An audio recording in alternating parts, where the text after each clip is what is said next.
Kaixo denoi, zer moduz? Gaur ere, Kamilen ipuin polit bat kontatuko dizuet.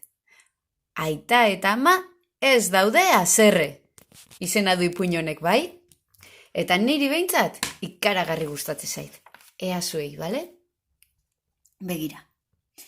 Egun batean, Kamile bere lagunekin berriketan ari zen. Nik orain pitan ospatzen dut nire urtebetetze eguna, esan du Unaik. Bai? Galdetu dio Kamilek. Zergatik? Zergatik ospatzen duzu bitan? Nire gurasoak bananduta daudelako, orain 2 logela ditut, bat aitatxon etxean, eta bestia amatxon etxean. Horregatik 2 aldiz ospatzen dut urtebetetze eguna. Ala, hori sortea, esan dio Oianek.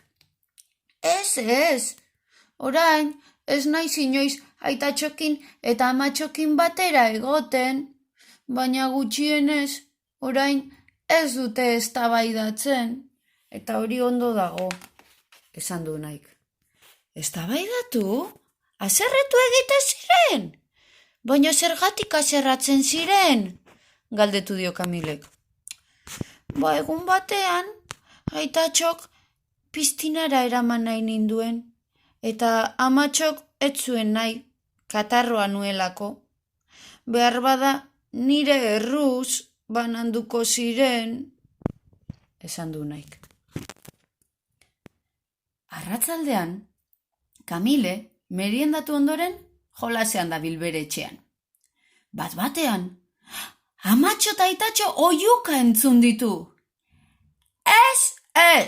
Ez dugu egon gela kolore arroxaz tapizatuko.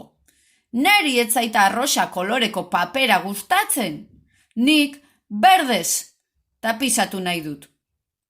Ez, oihukatu du amatxok, gorroto dut berdea, eta zuk ondotxo dakizu.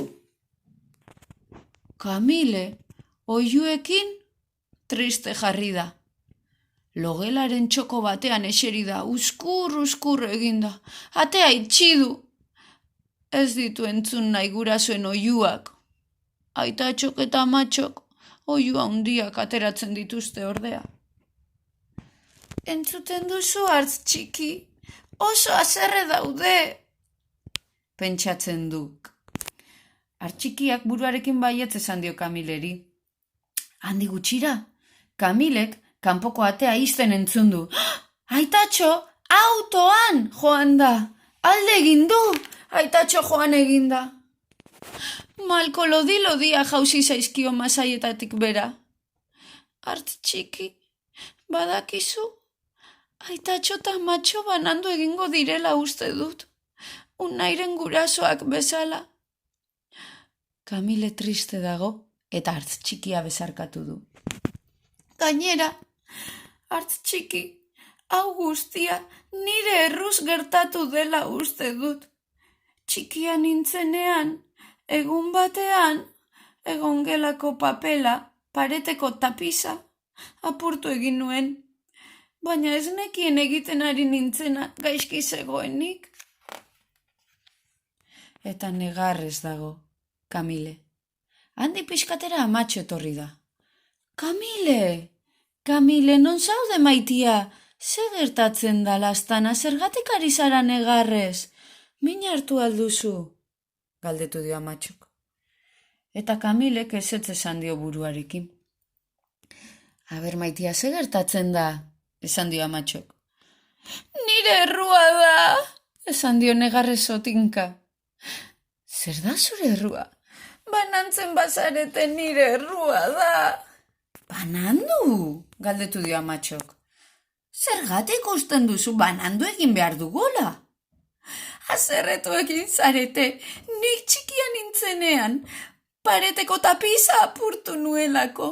Beraz, zuek banantzen bazarete, nire errua izango da. Esan du Kamilek, negarrez. Ai, lastana, zer diozu? erantzun dio amatxo goxo-goxo. Aitatxo eta ni, ez gara ados jartzen egongelako tapizan koloria aukeratzeko, bale? Baina hori ez da larria. Baina aitatxo joan eginda, eta ez da gehiago itzuliko. Aitatxo, egongelako tapiz horia eta laranja erostera joan da. Eta aldatu behar dugu, ez da zure erruagatikan. Ez da txikia zinenean zati txiki bat apurtu zenuelako. Kolore aldatzeko gogoa dugulako. Aldatzen dugu tapiza. Kamile. Horregatik izango da, amatxo. Jakina lastana. Gainera, badakizu ze, Kamile. Haserratzen garenean, ez da inoiz ere zuregatik izaten. Zu gure maite kutxuna zara. Ulertu duzu? Bai, guk asko maite zaitugu. Eta ez gara zugatik haserratzen, bale?